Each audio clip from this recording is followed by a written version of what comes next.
welcome to the Inspiration Pop-Up on a Monday morning. Hello, Bridget. Hello, how you doing? Oh, I'm so fine. I had a week of holiday, so I'm completely inspired for something new and recharged my batteries. So this was Very good. nice. Yeah. Our subject of today is don't let your emotions control you. We were talking about something similar last week. So also asking you, everyone who is watching, how do you control your emotions? What do you do? Well, I think emotions are things that are so hard because they kind of build up. They build up, and you can have a build up and you suddenly someone says the smallest thing and you get really, really angry, but it's actually got nothing to do with them. Or someone says the smallest thing and you start crying and get really sad, but it's actually got nothing to do with them. It's like a kind of that build up, and I think if you can regulate your emotions, so in other words, you can just be more mindful when you feel yourself. I mean, this is obviously in a perfect world, right?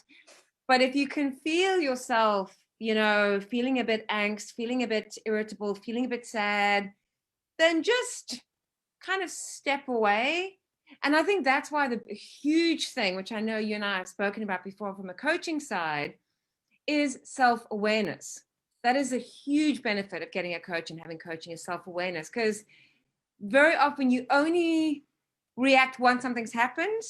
So to regulate your emotions is very hard unless you're self-aware, which is why you want to work with somebody to become more self-aware, to get to know yourself better. What do you think?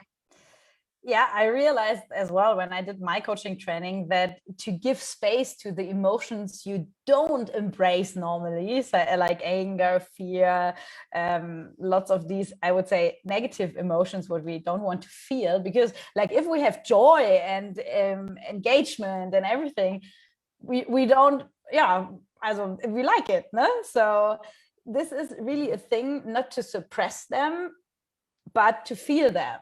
So, and that's what you said, no? Just sit down and feel it and realize, okay, what is going on with me? And also, how do I react to a situation while I'm in this emotion? No? Because you always say, if you are in anger or something, don't react to the other person directly, no? Because then you are in this dynamic and then you perhaps say something what you don't want to say, and it's because you are in this kind of judgment mode because your emotions are so overwhelming you.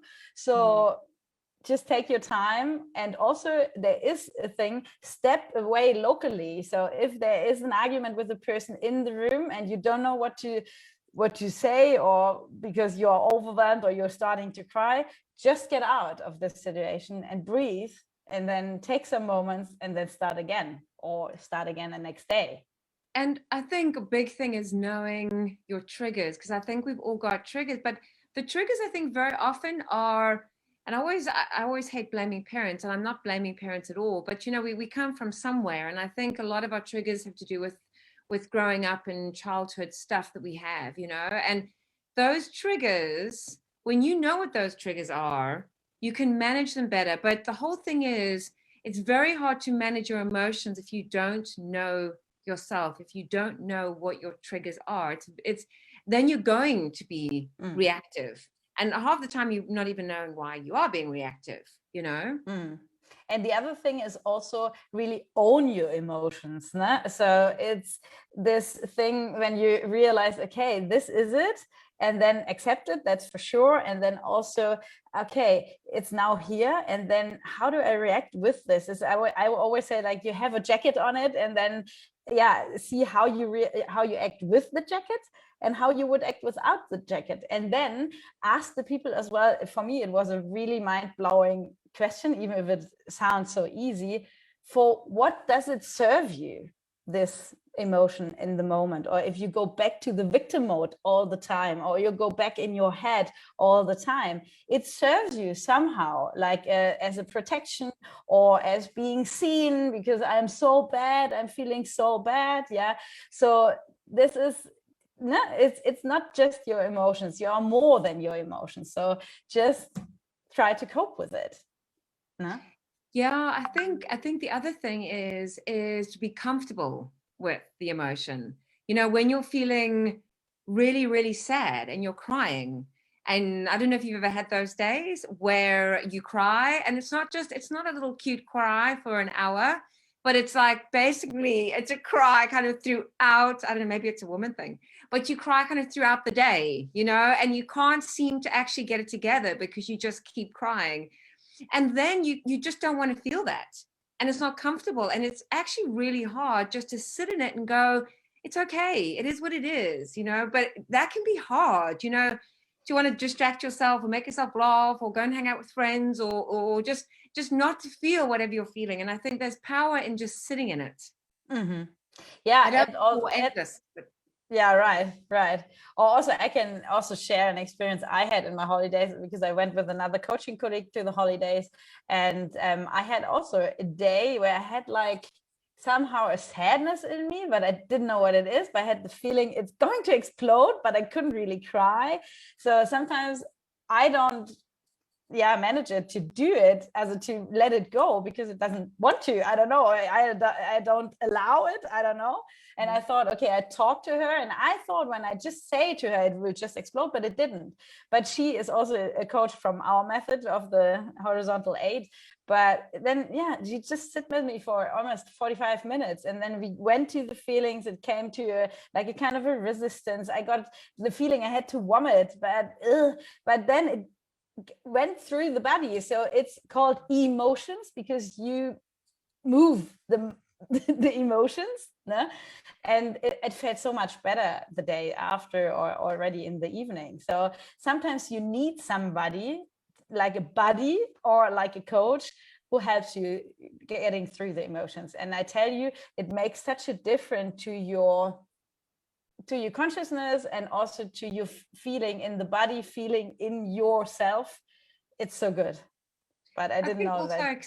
Accepting that happiness is not a state we live in. Happiness is moments, whereas a state that we live in or want to live in is being content.